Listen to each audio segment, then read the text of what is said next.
جب سے مجھے اس عمل کے بارے میں پتہ چلا ہے، میں نے جب سے اس عمل کا آغاز کیا ہے، اللہ پاک نے میری خالی جیب کو دولت سے بھر دیا ہے۔ خالی جیب کو دولت سے بھر دینے والا، دولت کی چھما چھم بارش کر دینے والا، یہ سچا عمل ہے۔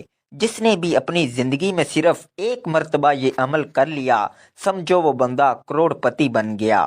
اللہ پاک کی ذات پر بھروسہ کرتے ہوئے یہ عمل کر لیں۔ دلوں میں وسوسے ہوتے ہیں کہ پتہ نہیں یہ جو وظیفہ ہم پڑھ رہے ہیں یہ اثر کرے گا یا نہیں کرے گا، ہمیں رزق روپیہ پیسہ ملے گا یا نہیں ملے گا۔ دلوں میں وسوسے عمل کو ضائع کر دیتے ہیں۔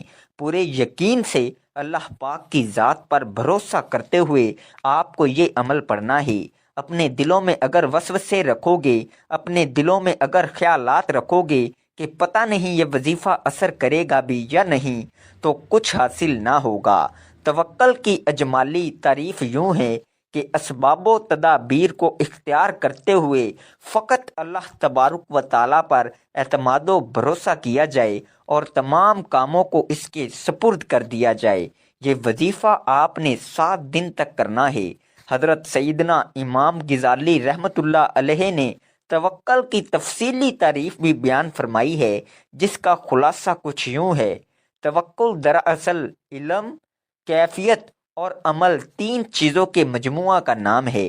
یعنی جب بندہ اس بات کو جان لے کہ فاعل حقیقی صرف اللہ عز و جل ہے، تمام مخلوق، موت و زندگی، تنگ دستی و مالداری، ہر شے کو وہ اکیلا ہی پیدا فرمانے والا ہے، بندوں کے کام سنوارنے پر اسے مکمل علم و قدرت ہے، اس کا لطف و کرم اور رحم تمام بندوں پر اجتماعی اعتبار سے اور ہر بندے پر انفرادی اعتبار سے ہے، اس کی قدرت سے بڑھ کر کوئی قدرت نہیں، اس کے علم سے زیادہ کسی کا علم نہیں، اس کا لطف و کرم اور مہربانی بے حساب ہے۔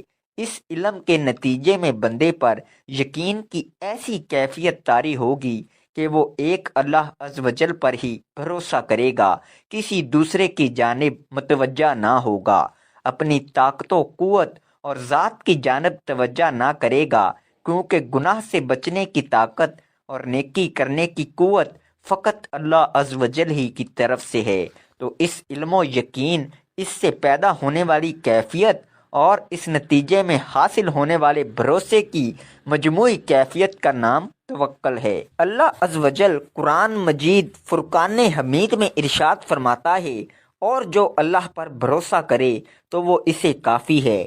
اللہ عز و جل قرآن مجید میں ارشاد فرماتا ہے، اور اللہ ہی پر بھروسہ کرو اگر تمہیں ایمان ہے۔ 2 جہان کے تاجور سلطان بحر صلی اللہ علیہ وآلہ وسلم کا فرمان عظمت شان ہے، اگر تم اللہ عز و جل پر اس طرح بھروسہ کرو جیسے اس پر بھروسہ کرنے کا حق ہے، تو وہ تمہیں اس طرح رزق عطا فرمائے گا جیسے پرندوں کو عطا فرماتا ہے کہ وہ صبح کے وقت خالی پیٹ نکلتے ہیں اور شام کو سیر ہو کر لوٹتے ہیں۔ اعلیٰ حضرت امام اہل سنت مولانا شاہ امام احمد رضا خان رحمۃ اللہ علیہ فرماتے ہیں، اللہ عز و جل پر توکل کرنا فرض عین ہے۔ واضح رہے کہ اسباب اور تدابیر کو ترک کر کے گوشے نشینی اختیار کر لینے اور قصبے ترک کر دینے کی شرعین اجازت نہیں ہے۔ اعلیٰ حضرت رحمۃ اللہ علیہ فرماتے ہیں، توکل ترک اسباب کا نام نہیں بلکہ اعتماد اعلیٰ الاسباب کا ترک ہے، یعنی اسباب کو چھوڑ دینا توکل نہیں بلکہ اسباب پر اعتماد نہ کرنے کا نام توکل ہے۔ پھر متوکل کے اعمال کی مختلف صورتیں اور ان کے مختلف احکام ہیں۔ اگر کوئی شخص ایسے یقینی اسباب کو ترک کرے جو اللہ عز و جل کے حکم سے چیزوں کے ساتھ قائم ہو چکے ہیں اور ان سے جدا نہیں ہوں گے، تو وہ متوکل نہیں۔ مثلا سامنے کھانا رکھا ہو، بھوک بھی ہو اور کھانے کی ضرورت بھی ہو، لیکن بندہ اپنا ہاتھ اس کی طرف نہ بڑھائے اور یوں کہیں میں توکل کرتا ہوں، تو ایسا کرنا بے وقوفی اور پاگل پن ہے۔ ایسے غیر یقینی اسباب کو ترک کر دینا جن کے بارے میں غالب گمان ہے کہ چیزیں ان کے بغیر حاصل نہیں ہو سکتی، مثلا کوئی شخص شہروں اور قافلوں سے جدا ہو کر سنسان راستے پر سفر کرے جن پر کبھی کبھار ہی کوئی آتا ہو، تو اگر اس کا سفر بغیر زیادہ راہ کے ہو تو یہ عام شخص کے لیے توکل نہیں ہے، کیونکہ بزرگان دین کا طریقہ یہ رہا ہے کہ ایسے راستوں پر راد راہ لے کر سفر کرتے اور توکل بھی باقی رہتا، کیونکہ ان کا اعتماد زاد راہ پر نہیں بلکہ اللہ عز و جل کے فضل پر ہوتا۔ اگرچہ زاد راہ کے بغیر سفر کرنا بھی جائز ہے، لیکن یہ توکل کا بلند ترین درجہ ہے، اور اسی مرتبہ پر فائز ہونے کی وجہ سے حضرت سیدنا ابراہیم خواص رحمۃ اللہ علیہ کا سفر بغیر زاد راہ کے ہوتا تھا۔ اگر کوئی شخص کمانے کی بالکل تدبیر نہ کرے تو یہ توکل نہیں بلکہ یہ چیز توکل کو بالکل ختم کر دیتی ہے۔ البتہ اگر وہ اپنے گھر یا مسجد میں ایسی جگہ بیٹھ جائے جہاں لوگ اس کی خیر گیری کرتے ہیں تو یہ توکل کے خلاف نہیں۔ سنت کے مطابق رزق حلال کمانا توکل کے خلاف نہیں، جبکہ اس کا اعتماد سامان اور مال وغیرہ پر نہ ہو، اور اس کی علامت یہ ہے کہ وہ مال کے چوری یا ضائع ہونے پر غمزدہ نہ ہو۔ عیالدار شخص کا اپنے اہل خانہ کے حق میں توکل کرنا درست نہیں، ان کے لیے بقدر حاجت کمانا ضروری ہے۔ اسی طرح سال بھر کے لیے کھانا وغیرہ جمع کر کے رکھنا بھی توکل کے منافی نہیں۔ البتہ توکل کا اعلیٰ درجہ یہ ہے کہ بندہ اس وقت کے لیے ضرورت کے مطابق رکھ لے اور بقیہ مال ذخیرہ نہ کرے بلکہ فقراء میں تقسیم کر دے۔ اپنے آپ کو تکلیف دہ چیزوں سے بچانا بھی توکل کے خلاف نہیں۔ توکل کرنے والا اللہ عز و جل اور اس کے حبیب صلی اللہ علیہ وآلہ وسلم کے فرمان پر عمل پیرا ہوتا ہے۔ توکل کرنے والا لوگوں سے بے نیاز ہو جاتا ہے۔ توکل کرنے والے کو اللہ عز و جل غیب سے رزق عطا فرماتا ہے۔ توکل کرنے والے اللہ عز و جل کو پسند ہیں۔ توکل کرنے والے کو دنیا و آخرت کی بے شمار بھلائیاں نصیب ہوتی ہیں۔ توکل کا سب سے بڑا فائدہ یہ ہے کہ اس سے ایمان محفوظ ہو جاتا ہے، کیونکہ شیطان جب کسی کے ایمان پر حملہ آور ہوتا ہے تو سب سے پہلے اس کا اللہ عز و جل پر یقین اور بھروسہ کمزور کر دیتا ہے۔ لہٰذا اگر آپ اپنے ایمان کی حفاظت کرنا چاہتے ہیں تو اللہ عز و جل پر کامل بھروسہ رکھیے۔ چنانچہ ایک بزرگ فرماتے ہیں کہ میرے ایک دوست نے مجھ سے ذکر کیا کہ میری ایک نیک آدمی سے ملاقات ہوئی تو میں نے پوچھا کیا حال ہے؟ اس نے جواب دیا حال تو ان کا ہے جن کا ایمان محفوظ ہے، اور وہ صرف متوکلین ہی ہیں جن کا ایمان محفوظ ہے۔ اس طرح بندہ مخلوق سے بے نیاز ہو کر فقط خالق عز و جل ہی پر بھروسہ کرے گا، کیونکہ توکل کی بے شمار برکتوں میں سے ایک یہ بھی ہے کہ بندہ مخلوق کی محتاجی سے بچ جاتا ہے۔ جیسا کہ حضرت سیدنا سلمان خواص رحمۃ اللہ علیہ نے فرمایا، اگر کوئی شخص صدقے نیت سے اللہ سبحانہ و تعالیٰ پر توکل کرے تو عمرہ اور غیر عمرہ سب اس کے محتاج ہو جائیں گے اور وہ کسی کا محتاج نہیں ہوگا، کیونکہ اس کا مالک اللہ عز و جل ہے۔ ہماری کامیابی میں ذہنی اور قلبی سکون کا بہت بڑا کردار ہے۔ ذہنی اور قلبی طور پر مطمئن شخص عموماً پرسکون اور خوشحال زندگی گزارتا ہے، اور توکل سے ذہنی اور قلبی سکون اور راحت حاصل ہوتا ہے۔ ایک بزرگ فرماتے ہیں کہ میرے شیخ رحمۃ اللہ علیہ اکثر مجلس میں فرمایا کرتے تھے، اپنی تدبیر اس ذات کے سپرد کر دے جس نے تجھے پیدا فرمایا ہے، یعنی فقط اللہ رب العزت پر توکل کر تو راحت پائے گا۔ اس کی رحمت بہت بڑی ہے، اس سے جو مانگو وہ اپنے فضل سے عطا فرماتا ہے۔ توکل کی یوں دعا مانگیے، اے اللہ عز و جل مجھے اپنے حبیب ہم گناہ گاروں کے طبیب صلی اللہ علیہ وآلہ وسلم کے وسیلہ سے توکل کی دولت عطا فرما۔ مجھے اپنے سوا کسی کا محتاج نہ کرنا، مجھے ہر معاملے میں بس تیری ہی ذات پر بھروسہ کرنے کی توفیق عطا فرما۔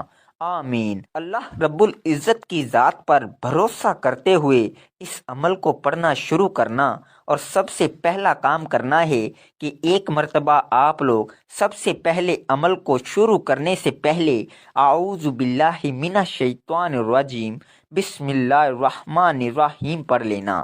مشکل سمجھ کے چھوڑ نہ جانا، کیونکہ یہ دنیا کا سب سے آسان ترین عمل ہے۔ اگر یہ بھی نہ پڑھ سکے تو پھر میری نظر میں آپ لوگ کچھ بھی نہ کر سکے۔ اس کے بعد سب سے پہلے آپ نے درود پاک پڑھ لینا ہے۔ آپ کوئی سا بھی درود پاک پڑھ سکتے ہیں۔ درود ابراہیمی پڑھ لیں، یا صلی اللہ علیہ وآلہ وسلم پڑھ لیں، یا صلی اللہ محمد پڑھ لیں۔ یہ جو درود پاک آپ کو آسانی سے آتا ہو، آپ وہ درود پاک پڑھ لیں۔ ایک مرتبہ میرے ساتھ بھی پڑھ لیں تاکہ ثواب ہو۔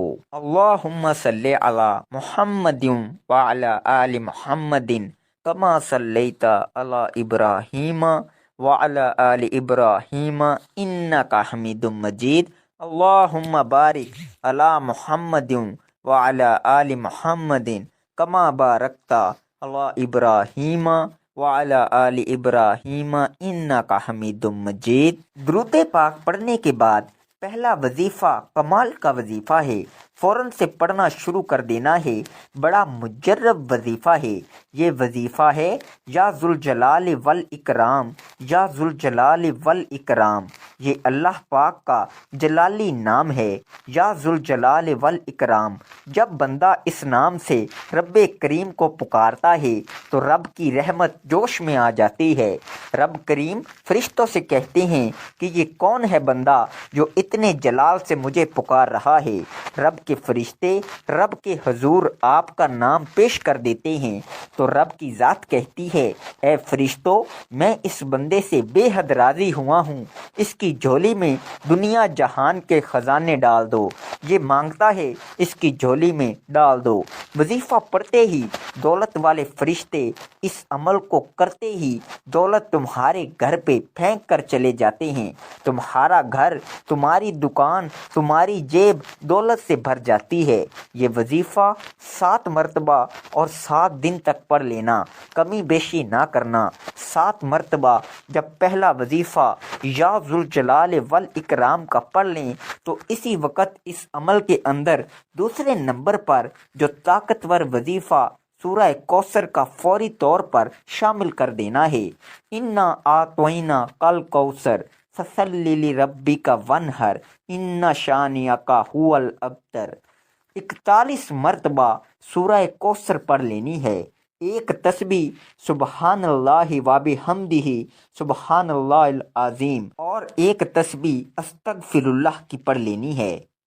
ایک ہی وقت میں ایک ساتھ پورا عمل کرتے ہوئے آپ نے پڑھنا ہے۔ آخر میں دعا، پھر آپ کا یہ عمل مکمل ہوگا۔ دعا ضرور مانگیے گا۔ دعا نہ مانگی تو وہی بات ہوگی کہ محنت کی، مزدوری کی اور آخر میں دہاڑی نہ لی۔ دعا کی فضیلت، اہمیت اور مشروعیت و ترغیب کے بارے میں سب سے پہلے ہم اللہ رب العزت کی مقدس کتاب میں وارد ہونے والے آیت کریمہ کا ذکر کریں گے، پھر اس سلسلہ میں سنت مطہرہ سے صحیح احادیث بیان کریں گے، اور بعد میں اس تعلق سے چند ضعیف روایات کا ذکر کریں گے تاکہ قارئین کرام صحیح چیز کو اختیار کر سکیں اور غیر صحیح سے اجتناب اور ان کے لیے آسان رہے۔ دعا کی فضیلت و ترغیب میں وارد آیات کریمہ۔ میں اپنے بندوں سے بے حد قریب ہوں، جب میرے بندے میرے بارے میں آپ سے سوال کریں تو کہہ دیجئے میں قریب ہی ہوں، ہر پکارنے والے کی پکار کو قبول کرتا ہوں۔ اللہ سے اس کا فضل مانگو، اللہ تعالیٰ سے اس کے فضل کی دعا مانگتے رہو، یقیناً اللہ ہر چیز کا علم رکھتا ہے۔ اللہ کو اخلاص کے ساتھ پکارو، اپنے دین کو اس کے لیے خالص کر کے اسی کو پکارو۔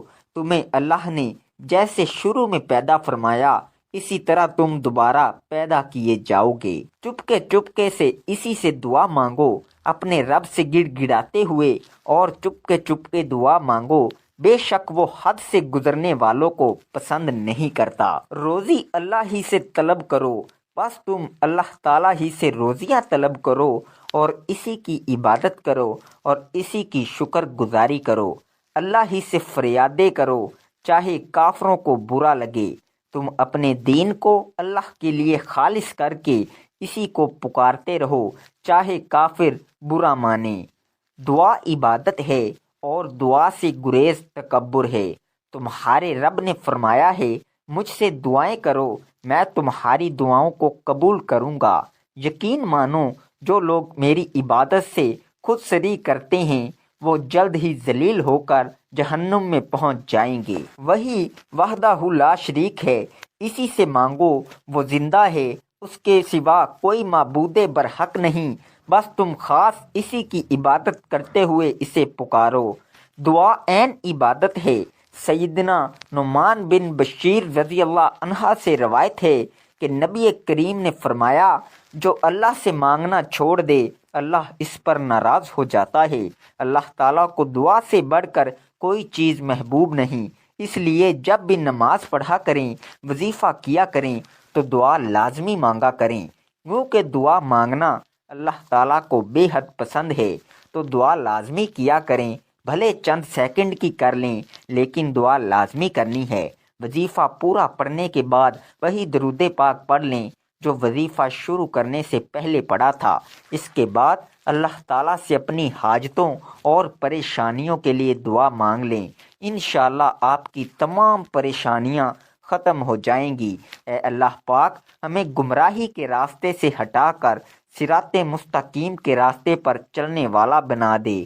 اے اللہ ایسی نماز پڑھنے کی توفیق عطا کر جس نماز سے تو راضی ہو جائے، زندگی میں ایسے نیک اعمال کرنے کی توفیق عطا کر جن اعمالوں سے تو راضی ہو جائے، ہمیں ایسی زندگی گزارنے کی توفیق عطا کر جس زندگی سے تو راضی ہو جائے، ایمان پہ زندہ رکھ اور ایمان پہ ہی موت عطا کر۔ اے اللہ ہمیں تیرے احکام کی فرما برداری کرنے والا بنا دے اور تیرے پیارے حبیب جناب رسول اللہ صلی اللہ علیہ وآلہ وسلم کے نیک اور پاکیزہ آداب کو اپنانے والا بنا دے۔